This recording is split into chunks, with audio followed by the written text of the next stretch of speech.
In the heart of the old Ede kingdom lies a forest no one dares to enter after midnight. They say the trees whisper names of the lost, and the ground swallows those who break the ancient law. But on one cursed night, a princess stepped across the boundary, and the spirits awoke. The people of Obi Ula never walked the forest path after midnight. They said the trees whispered names, and if you heard yours, the next sunrise would come without you. On the night the royal drums went silent, Chike, a young hunter, stood at the forest's edge, clutching his father's old spear. The moon hung low, red as palm wine. Curiosity pulled him closer. He wanted to prove the elders wrong, to find the strange light they spoke of that floated between the trees. As he took a step forward, the wind changed, warm, heavy, and full of voices that did not belong to the living. He turned to run, but his shadow stayed behind. That night, the dogs in the village howled until dawn, but Chike did not return. Only his spear was found, wet with dew and something thicker than water. At dawn, Princess Nnenna woke from a dream that smelled of blood and forest smoke. She saw her brother's face, Chike's friend, vanishing into fog. The palace priest, Elder Okafor, read the omen in the ashes. The forest spirit is awake. King Obi Ula ordered the gates shut and warned his people. No one crosses the boundary until the ancestors say so. Yet, whispers spread that Chike's soul was calling from the trees, begging for help. That evening, Nnenna walked alone by the palace fence and saw the same red glow her dream had shown. It flickered once, then shaped itself like a man's outline. The voice that followed was soft but chilling. The forest remembers your name, princess. Nnenna could not sleep. The voice haunted her, echoing like a drum inside her chest. Against her maid's warnings, she went to find Elder Okafor. The old man trembled when he heard her story. "My child," he whispered, "that glow is not for mortal eyes. The forest keeps secrets older than this kingdom." But Nnenna was stubborn. She gathered a torch, wrapped her royal cloth tighter, and slipped out of the palace gate. Each step she took into the forest made the air heavier. The ground pulsed like a beating heart beneath her feet. Then she saw him, Chike, or what was left of him.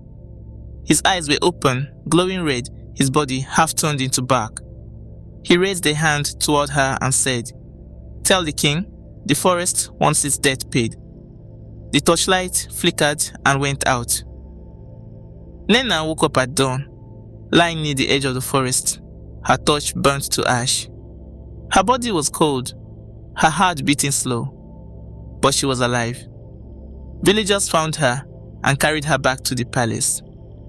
When the king saw her, he fell to his knees in fear. Her eyes had changed. They shimmered faintly red under the morning sun. Elder Okafor poured palm wine in a calabash and spoke to the spirits. He said the princess had crossed into Eke Agbara, the spirit's territory. "The forest does not kill without reason," he said. "It has remembered something our fathers buried." King Obi's hands shook as he dismissed him. In the quiet of his chamber, he opened a small chest and brought out an old wooden mask, cracked, dark, and whispering softly. That night, the mask called his name. "Obi, you took what was not yours." He tried to ignore it, but the drums outside began to beat themselves. No drummers were there. The queen ran into the room, terrified. "My king, the trees are moving." The king looked out the window. The forest line was glowing red. Elder Okafor rushed in, sweating. "It has begun. The curse was sealed with blood. The forest remembers your father's sin." The king turned to him sharply. "My father, The old man nodded slowly. He cut down the sacred tree to build his throne. The spirits have waited 50 years for this night.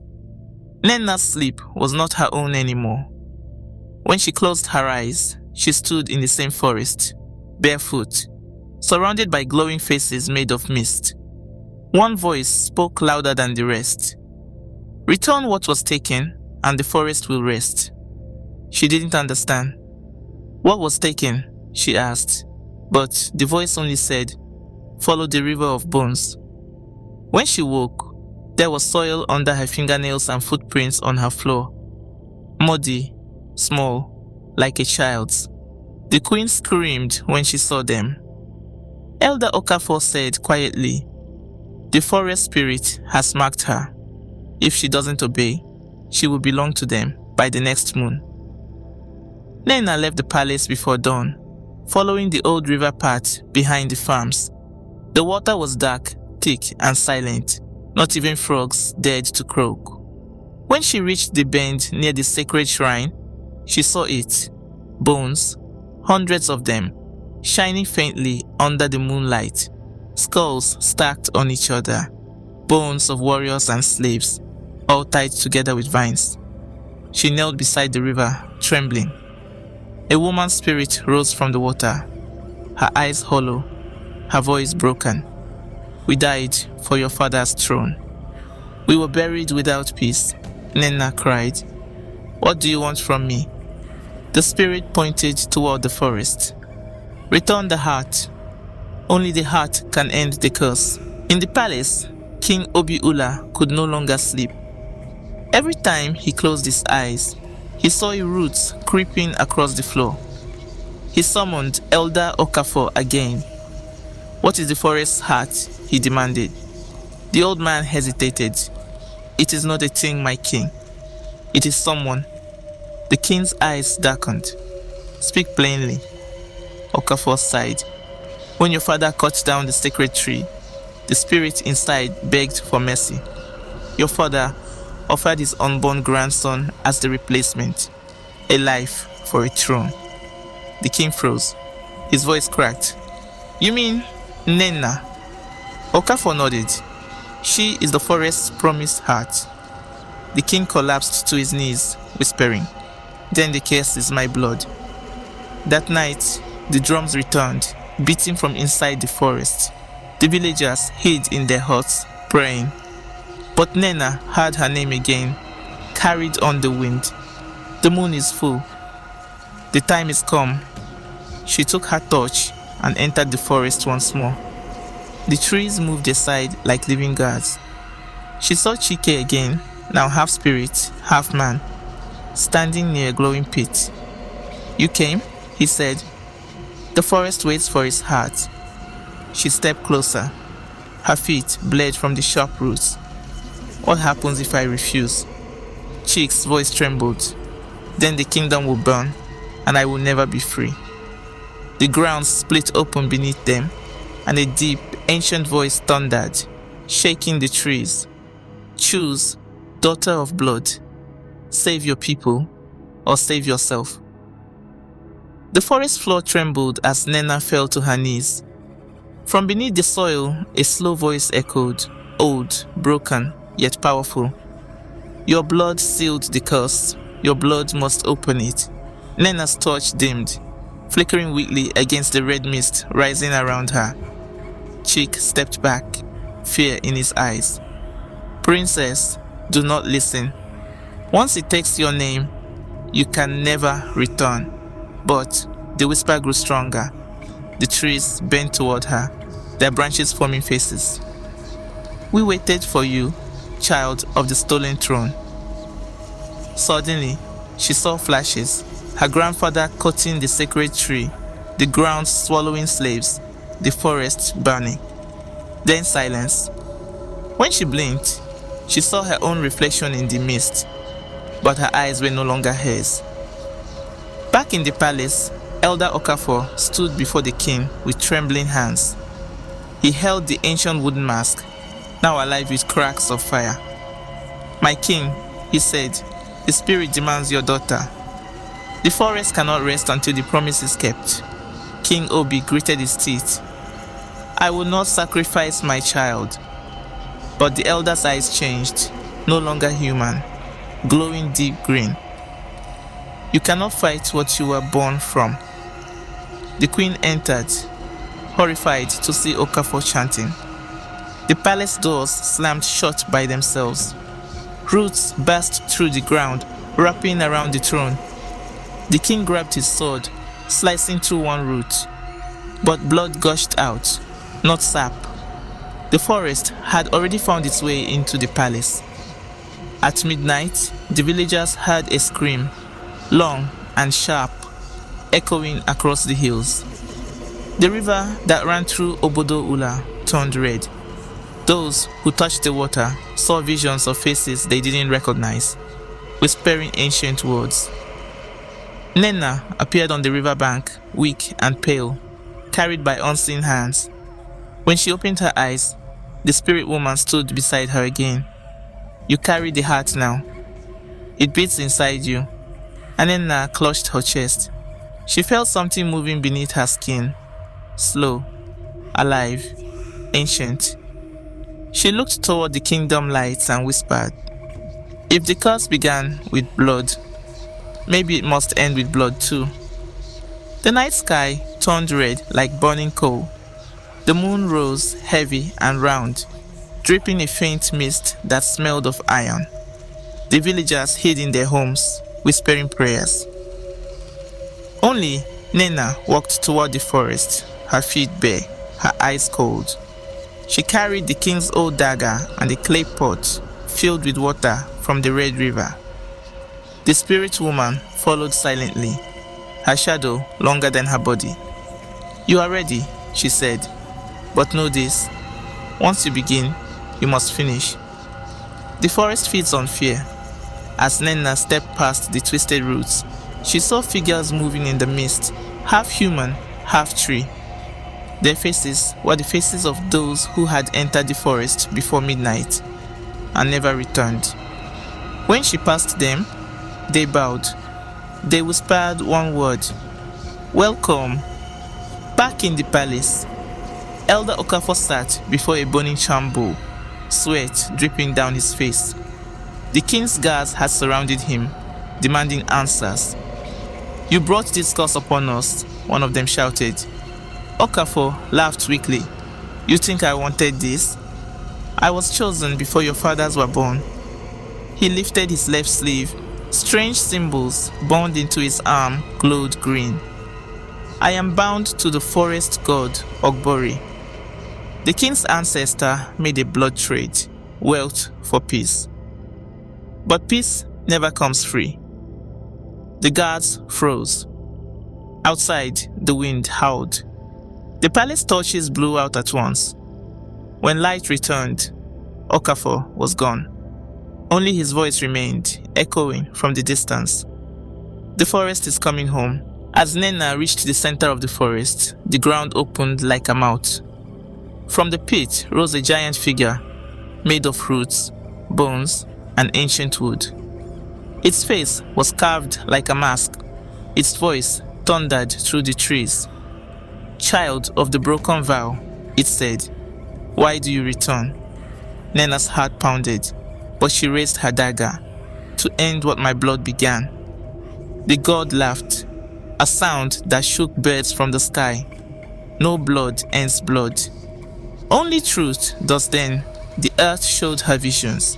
Her grandfather kneeling before the forest god, offering a child in exchange for power. That child was her mother. Nnenna screamed.